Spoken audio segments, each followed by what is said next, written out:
Thanks everybody for coming. Interesting first part of session. Kind of started off with chaos and a lot of questions about if we were going to be able to get anything done early. I'm glad to see that it's kind of progressed to where we were able to find a compromise on a education bill this year, where everybody can find something they don't like in it, which is usually a good sign that it was a pretty good compromise. So with that, I know you guys have a lot of questions regarding that bill. I'm going to let Senator Arthur, who's just both Senator Arthur and Senator Beck, but did an amazing job and worked incredibly hard to try to traverse a lot of gauntlets in order to get it to a place that we felt comfortable allowing it to leave the chamber.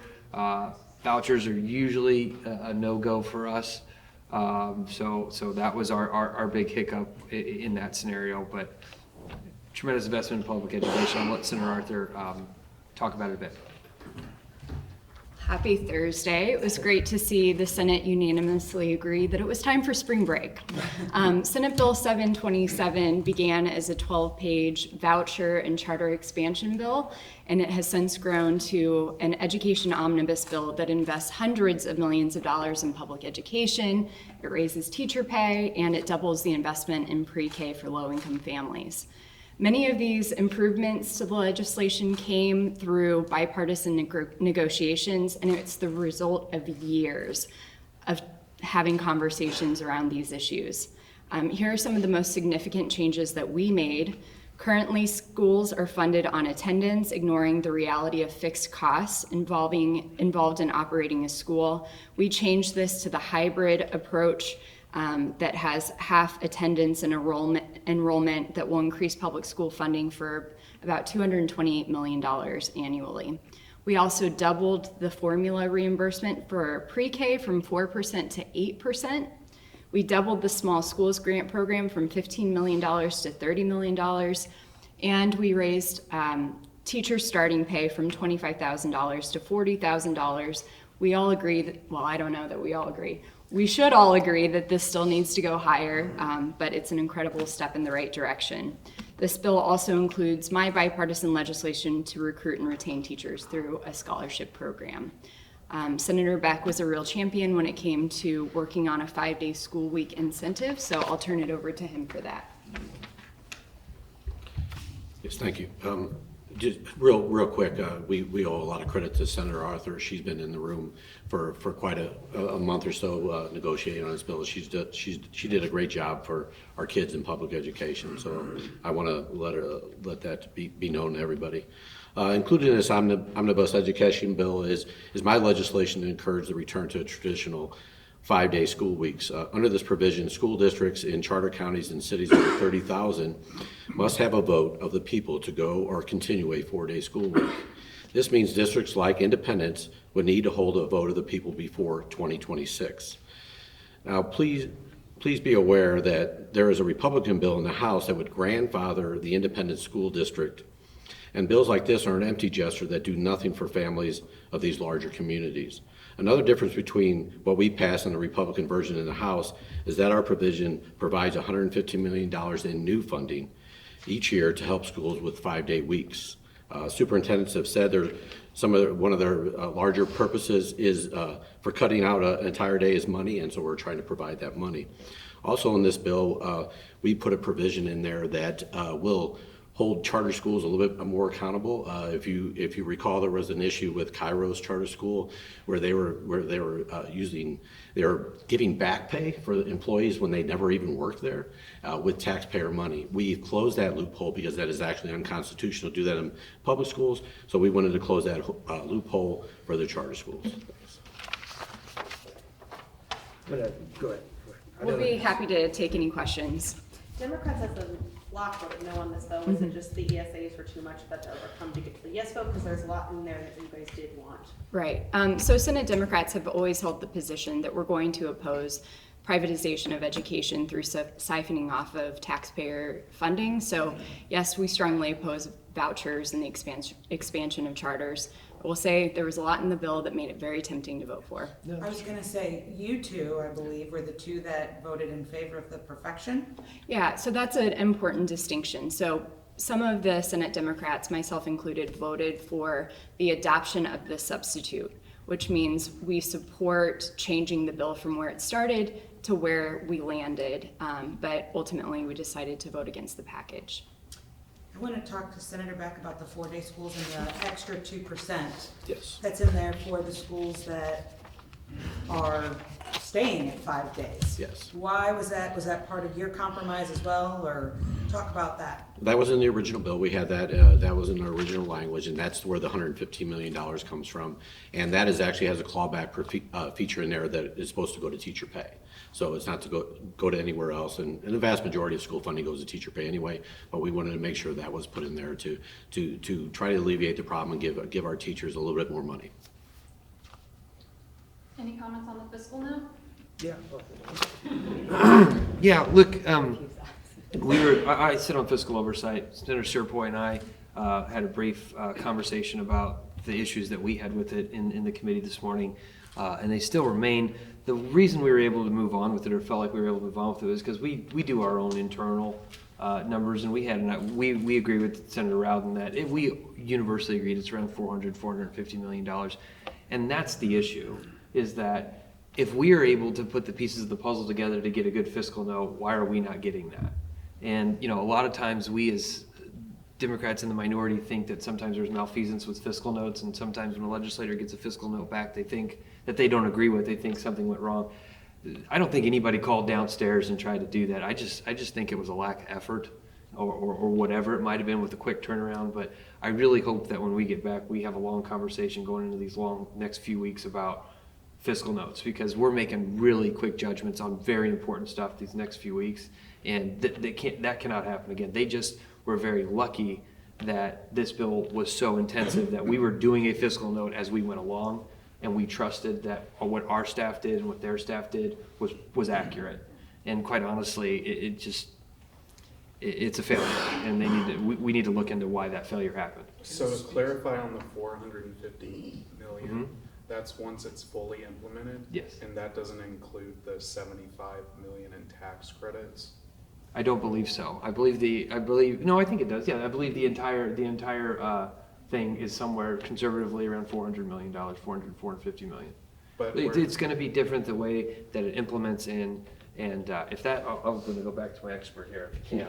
But Yeah, so it does include the increase in cap, but we understand that Missouri is a long way from hitting that cap.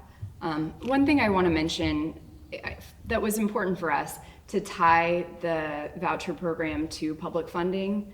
You've seen in other states where they've created these programs, and you've seen a result in skyrocketing costs while public education suffers and is sort of dismantled and underfunded as a result. We thought it was important that if one goes up, the other can go up, and if one goes down, the other goes down.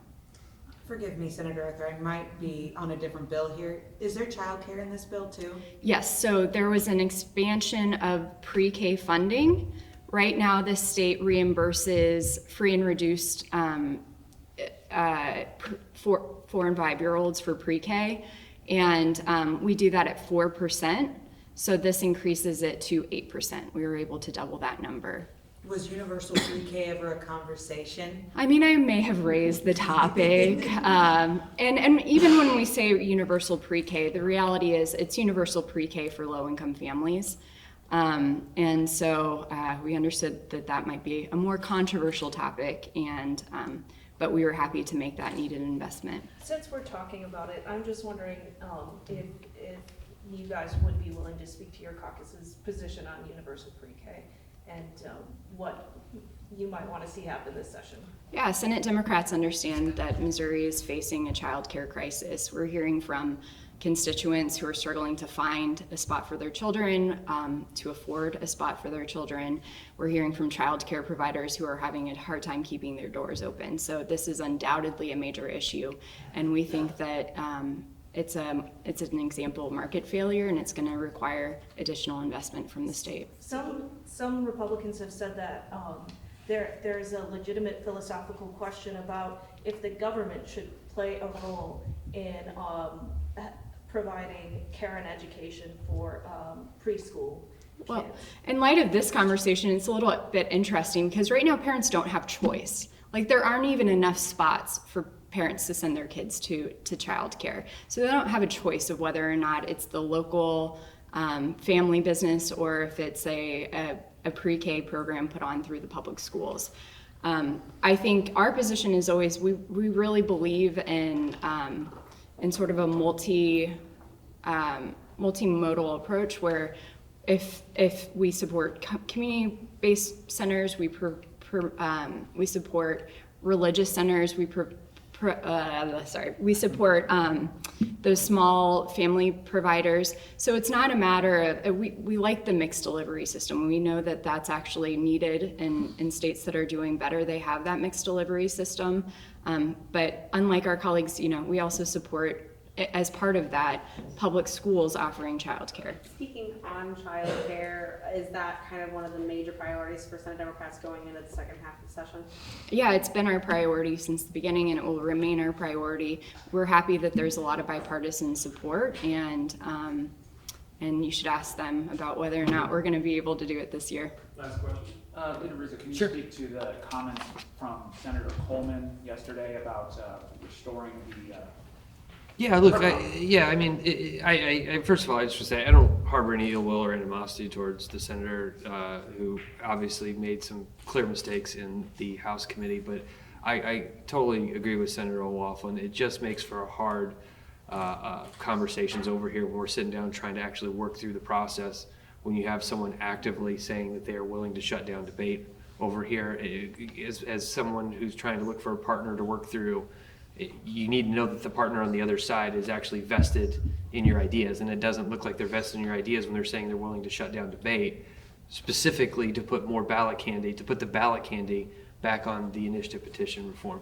But, everybody in the first couple of years down here has a moment, including myself, where you have to realize what it means to be senatorial. And I don't besmirch anybody in the first couple years that makes mistakes. Like I said, I have no ill will towards the senator, but yesterday was a good teachable moment. I also thought it was a good time to have the chamber kind of reset their minds and take some time over spring break to really come in with clear heads so that we can maybe get some stuff done towards the end.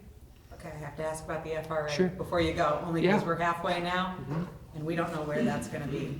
So your thought that we are halfway, we have no idea. Senator Huff has said, well, I'll strip $4 billion out if I have to prove a point. Yep. So what's next? Yeah, I don't understand why it hasn't been up. I don't understand why it hasn't had a really lengthy debate. I mean, it seems like there's a lot of things that have gotten a lot of time on the floor that are way less impactful than the FRA. And I tend to think that it's time. I mean, look, they came into session as that was the number one bill on the calendar, right? I mean, they themselves put it on the calendar as the top bill and then decided to put it on the back burner, I guess, indefinitely.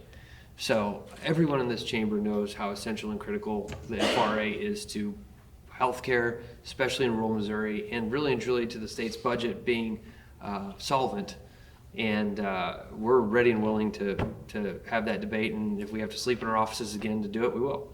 Would you be willing to stand aside on the Planned Parenthood bill that meant a clean FRA? That question has kind of been posed to us a couple different times. I will tell you, the Republican Party is in for a rude awakening in November when they keep attacking women. And it's tremendously difficult for us, the last bastions of people that are fighting for women's rights and women's rights over their bodies, to let something go that's going to infringe that even further than what it is. So I always, and as you guys see from where we were at the beginning of the session to where we came here, I never say never, and nothing really shocks me anymore. But I will tell you, the electorate is not happy with their positions on IVF, with their positions on Planned Parenthood, with their positions on birth control and Plan B and all that type of stuff. So I would suggest that they heed caution, or they're going to find out in November what women really think about their positions.